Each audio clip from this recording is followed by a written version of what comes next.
Part 5. The Job. Under the rapidly setting sun, a band of interplanetary ambassadors meet with a gang of, mobsters. Their target lies below, in a large, sprawling estate owned by a rival mafia family. These two very different groups are going through their final checks before they take on an assignment that will determine if they will be working together in the future, or if Emma's going to screw over another criminal organization. Emma and her entourage are approached by a man in a pinstriped suit and carrying a weapon that resembles a Tommy gun. A little on the nose for mobsters, but much of Etho has a vague resemblance to your Prohibition era here on Earth. By technicality, many of the mobsters here are dressed similarly, but there's a certain air, a swagger, that carries this one to Emma that tells her he's in charge of this assignment. That and he's approaching Emma in particular. You, Emma? That I am. I take it you are Mr. Pascal. Please, no formalities. Call me Bacon. Bacon? It takes a tremendous amount of willpower for Emma to maintain her neutral expression in the face of Bacon. This is, however, not the strong suit of her companions, and a pair of whining snickers reach her from Helly and Camille. Trying their best, but honestly, it's hard not to laugh at such a ridiculous nickname. Mr. Bacon, I apologize for my compatriot's lack of tact. I ain't embarrassed by it no more. So we can... How did you get such an unfortunate moniker? Julian! Emma hisses. She isn't keen on this operation falling through, based solely on the lack of tact of her teammates. Bacon, however, doesn't really seem to notice. It isn't much of a story. The boss of the Mullen family likes to give out nicknames. You drop the E, S, and the first N from my name, you get Bacon. He recites this as if he's done it 1,000,000 times over. But he very well may have. Was it true, though? Was it more likely that his boss misread or misspoke his name, and it stuck? Who's to say? Not Bacon, that's for sure. Wanting to move past introductions, Bacon steers the conversation to what the plan moving ahead will be. The Lenkin family has kidnapped one Senator Carson, with intention of threatening him into being a mole within the government, under threat of harm coming to him or his family. The Mullen family, the mobsters Emma is speaking with, have been putting the lean on the senator for some time, quietly working their way into his graces. All that work could be for nothing if the Lenkins throw him in the river, though. Thus a more daring operation has been considered. They are to enter the estate, rescue the senator, and bring him to safety, where the Mullens will see to it that he is taken care of. Lenkins will suffer the consequences of any indiscretion, and the Mullens get the senator all but in our pocket. Quite a convenient turn of events for you. But I doubt we'll be able to simply sneak in and out with him in tow. Original plan was for a smash and grab, rushing the building from the south gate. But I'm told you have an alternative plan. Yes, I believe we will find much more success with a two-pronged assault. A small team could enter the estate and make their way towards where they are holding the senator, splintering off as they go to ensure a pathway to the exit. The main body of our forces would consequently prepare for a full-scale assault of the main entrance. That side's a fortress. We'd never make it up the lawn. Emma shot a glare at the interrupting mobster, and then continued. Our intention is not to force our way in, no, but to draw their attention. They will ready a counterattack, while our operatives inside use the confusion to escape towards the southern gate, regrouping and being picked up by another small team. Jimmy's got a point, though. That entrance is heavily fortified, and they have near-perfect sight lines from the upper floor windows. And that is where I come in. Julian speaks up, now at the appropriate time, and steps forward. In his hands is a rather large hulk of industrial equipment, a mining laser that Drac and Emma had retrofitted to operate somewhat akin to a cannon. The immense interest and pleasure he's taking in this part of the presentation would be off-putting, if the giant robot holding a piece of futuristic mining equipment hadn't already brought the tension. This makeshift weapon was used for mining through the hardest stones, even capable of cutting through diamonds at 2,000 degrees Celsius. Most concrete and granite will start to buckle at half of that. Anyone who chooses to stay within my firing arc is more than welcome to find out how much lower the vaporization point of their bodies is. A number of the mobsters shift around uncomfortably. Bacon takes notice and speaks up. Hey, just stay behind the metal man, like any big gun. He turns his attention back to Emma. I have to say, Emma, I'm pretty impressed. Should be quite the light show now. Maybe I ought to bring out the old grenade launcher. Give this big guy a bit of a hand. I'll leave that to your discretion, Mr. Bacon. Although Julian, I'm sure, won't mind. Don't stick too close. I'd hate to step on you. Something in the way he says that isn't quite the most trustworthy. Bacon fully believes that Julian wouldn't feel all that bad if he stepped on him. I will be at the southern gate, monitoring the situation and ensuring our escape route. I would recommend Emil and Ellie to join two of your men in the infiltration. Well, sounds like we got a plan. In a short time, the last few details of the plan are decided upon, and they begin to put into motion. Word is sent through the gathered mobsters, and earpiece radios are passed out to the newcomers. They split into two groups, one large, the other fairly small, and they make their way around the perimeter of the Lenkin compound. Bacon leading the majority of them, and accompanied by Julian. Emma leads the smaller group towards the southern wall. All in all, it takes them half an hour to get prepared and in position. A bit slow for Emma's likings, but these aren't her usual recruits. With the sun twinkling down the horizon and both groups in position, Emma gives the go-ahead.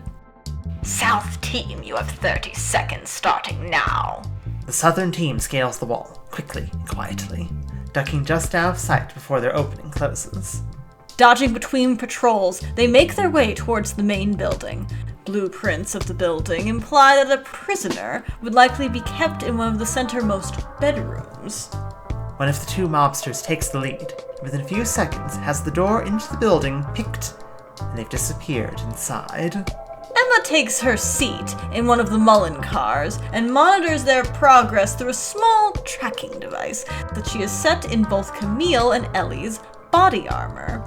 The signal is slow, but steady. She wouldn't want to risk the excess electronic noise potentially being picked up, so about every 30 seconds or so she gets a little ping. Well, two little pings, each offset by a second or so. Camille and Ellie split off from their first mob ally about a third of the way to their destination. So far, they've managed to avoid detection, but it's time to let someone stand guard for their escape route. There's a risk with leaving someone behind, but should the alarm get raised, they will simply move on to Phase 2. Speaking of Phase 2, Bacon and Julian have been carefully waiting and listening for the order from Emma to move in. The majority of their forces are locked and loaded, itching to get into a scrap. Bacon's men have been inching forward, moving between points of cover, trying to sneak up on the main entrance. They can't just drive out front. They'd be spotted immediately. Then Emma's voice comes crackling over the radio. Assault team, be ready to engage. Our operatives have stalled. Which they have. Inside the building, Ellie and one mobster have come to a dead stop and are currently hiding in a small side room as quite a few lankin men talking in the adjoining hallway, completely blocking their path. Meanwhile, Camille, who was left behind several meters ago, is trying to stick to the shadows, as another guard is approaching where she's hiding. That's our cue to go. Finally. Try to keep up. Julian drops his personal cloaking system and charges forward. Between the large robot and the thumping footsteps, he easily draws the attention of the outer guards. He smashes down the iron front gate like it's nothing and levels his modified mining laser drill at the building's upper floors. Beams of superheated air carve through the decorative paneling and explode into the stone behind, sending a shower of burning mineral onto the ground below. Bacon and the Mullen family charge up behind Julian, unloading a hail of bullets against the stunned Lenkins and unbusted windows alike. Bacon himself has swapped out his submachine gun for the grenade launcher he referenced earlier. Explosive slugs pinned anyone inside from nearing the main doors. With sounds of chaos, the team inside the building are able to press onward as enemy mobsters scatter and rush towards the battle outside. Ellie and her accompaniment are nearing their goal when a guard passing by spots them out in the open. They hear a shout, and then several gunshots flew past them. Two found their mark in Ellie's companion before they had a chance to turn around. Ellie pressed herself into a doorway, poked her gun out, and fired one shot, and the Lycan dropped to the ground. She hurried to her downed companion. He was hurt bad, a shot through the side and the back of the leg. Ellie called out on her radio, a message of panicked sounds that couldn't be understood by almost anyone on the channel. But Camille could understand it. Ellie did her best to bandage the wounds, but she did not bring any medical supplies with her. She dragged her ally out of sight and continued towards their objective. She'd come back for him, but she needed to find the senator. Ellie found the room that they suspected the senator was being held in. Naturally, the door was locked, and Ellie was meant to be the backup lockpicker. However, Ellie had an extra special surprise up her sleeve, or more accurately, climbing up onto her shoulder. You see, Ellie had developed a knack for technology far beyond most others while on Thea Prime. She tinkered for months and eventually produced a small autonomous robot that could aid her in a variety of ways. From collecting data to providing a lookout and, yes, even picking locks. His name's Smidge, by the way. Ellie didn't name him. Well, no one would believe it if Ellie did name him, as few can understand Ellie. But in this case, Smidge named himself. Ellie takes the small bot off her shoulder and places him on the doorknob, and Smidge knows just what he needs to do. His little legs work into the mechanisms, unfolding even small probes and tools to manipulate the lock. Ellie kept an eye out, gun raised for any sign of trouble. The door clicked open, and Ellie was face to face with a panicked senator cowering in the back. Ellie plucked up Smidge and stepped into the room, double-tapping her communicator to signal Emma. Ellie, patch me through your telumaton so I may speak with the senator. And Ellie does so. No real use waiting around. She taps on Smidge and a small hologram of Emma emits from his eye. Senator, please do not be alarmed. We are here to bring you to safety. My name is Emma, and this is Ellie. How'd you find me? Who are you people? You have friends looking out for you, Senator. And those friends are no friends of the Lenkin family. A muffled explosion shakes the building. I would be more than happy to continue this conversation once you're outside and safe. Meanwhile, the battle on the front lawn has intensified. A counter-assault has pinned the Mullins down, with Julian and Bacon trying to hold them off. Despite his boasting, Julian's mining laser is fairly slow in its arc. So long as the Lenkin family doesn't stand still, they have a pretty decent chance of avoiding him. He's carved off chunks of cover, sealed off firing lines as best he can, but the hail of gunfire is starting to stress his armor plating. Oh boy, we really pissed them off now, didn't we? Emma, we're getting chewed up out here. We have the senator with us. Fall back to the perimeter wall and be ready to leave. Affirmative. Time to muscle out, boys. Hey, Julian. Bacon pats the back of the robot's leg, then cycles the drum of his grenade launcher. Upper left. 10-15. I see them. Julian turns his laser towards an opening in the structure, where a band of Lankan soldiers have been peppering them. Most duck out of the way of the laser fire, disappearing out of sight. But Bacon raises the grenade launcher and fires a shell, arcing down into the beam. The heat strikes it. It explodes, collapsing a bit of the roof, closing off the gap, and most importantly, putting a stop to that hail of gunfire. Excellent shot. Thanks. Now let's boogie back. They begin a fighting retreat back down the lawn. A handful of the Mullins grab their wounded allies and take off for the cover of the perimeter wall. Julian and Bacon were the last to leave, trying to buy every second they can so the others could get to safety. A few shots wing past Julian's body and graze Bacon. Although he grits his teeth, he keeps going. Inside the building, chaos is in full swing. Camille dodged a couple of guards, but most everyone has moved to either charge towards the front or slip into the basement. In the chaos, she caught mention of an escape route and figured that's where they're going. Lucky for Camille, it seems that recovering the senator is not high on the Lankan's to-do list. Camille traced Ellie's path onward and found the room she left her teammate in. He didn't look great, and being cramped into a linen closet probably wasn't helping. The makeshift bandages that Ellie had cobbled together were starting to soak through.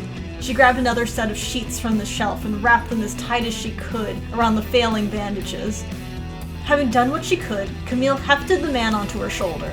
Ellie peeked into the room, only to find Camille mid-rescue. Relieved that she had heard her message, Ellie took the lead with Senator Carson and Camille in tow. Much as Camille had found, anyone that they saw paid them no mind. But even so, Ellie hurried her companions on, not wanting to risk their safety any further. Soon enough, they had rejoined the first person they had left behind. They were surprised to see the situation that their companions had found themselves in, but wordlessly joined the quartet, bringing up the rear. Crossing the side lawn was easy, its guards having left in droves long ago, and soon the small group were reunited with Emma and her handful of backup. Camille gratefully passed their wounded companion over to someone more qualified to tend to him, and they were hurriedly shuffled into the cars, and Emma gave the main group the go-ahead to retreat. Good evening, Senator Carson.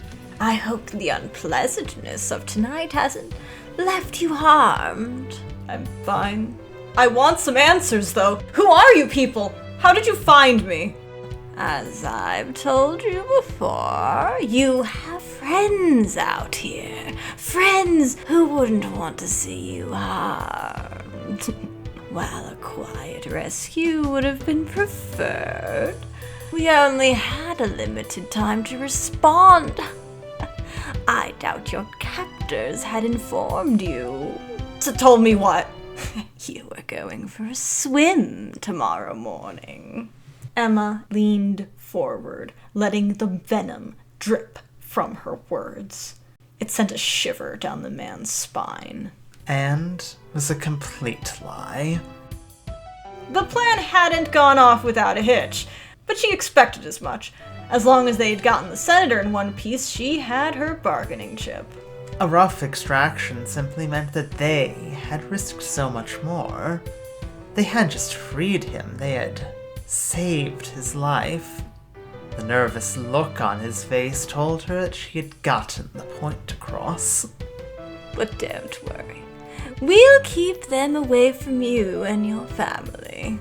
All Carson could manage at that moment was a sputtering "thank you." The two groups split into several. Those with wounded sped off for safe houses and trusted doctors.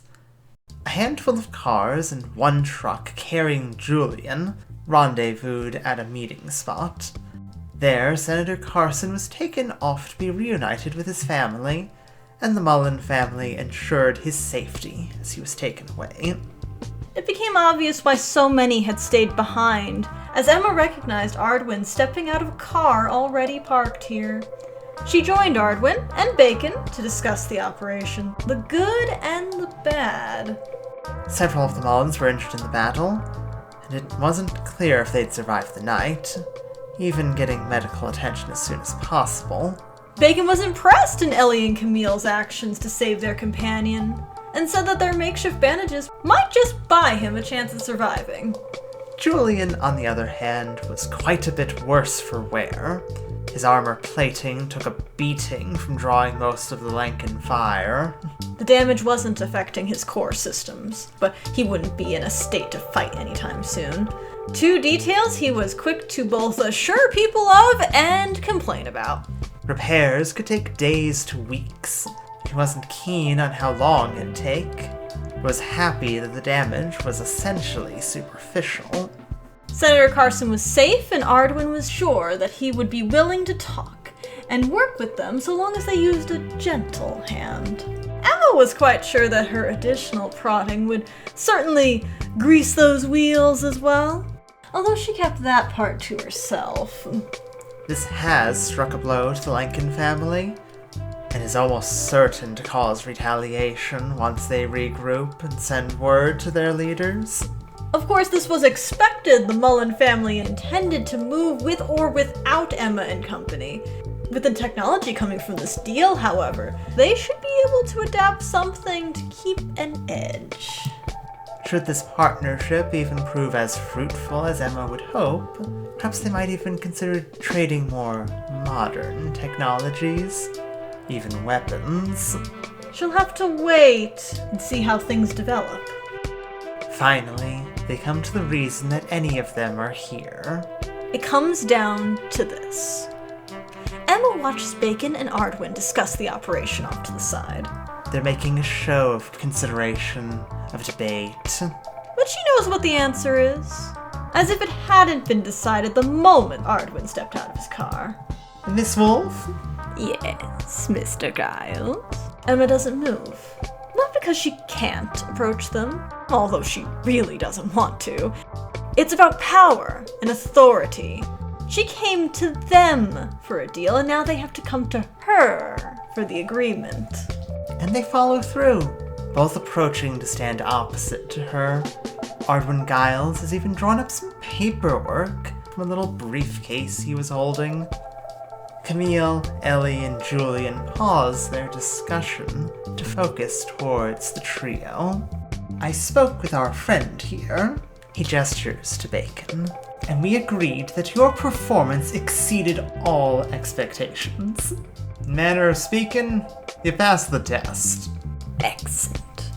And? Hess Industries would love to begin a trade partnership with your... Yvalt, and thank you. I do believe this will make for a fruitful partnership. For both of us. Emma takes the papers from Ardwin, scanning them over. Bacon reaches into his coat. That's not all. I have something to give you. Consider it a memento of our time today. He produces a small brass pin. The symbol on it is one that Emma recognizes, one that is worn by Ardwin. She understands what it means even before Bacon continues. It's a way of this mafia marking those with connections. Consider us your friends here on Etho. Wear it with pride. And if you're ever in our neighborhood, Mullen will always be ready to help. Thank you, Bacon. I look forward to working with you again. Emma takes the pin and puts it on her jacket's lapel, becoming an associate in a planet-wide mafia family. Not a bad first step. It's a far cry from where she used to be, overseeing global operations, but this was quite the step in the right direction. Emma, Camille, Ellie, and Julian say their goodbyes, giving their last thanks and expectations for future dealings and hopefully less hazardous adventures. Contracts signed and filed, both groups bid farewell. And they've done it. A shipment will be ready by next week. Word will be sent to Drak about their successful mission, he'll organize material to be sent to Ethel. Right now, Camille and Ellie have earned some downtime, and time to consider that job offer.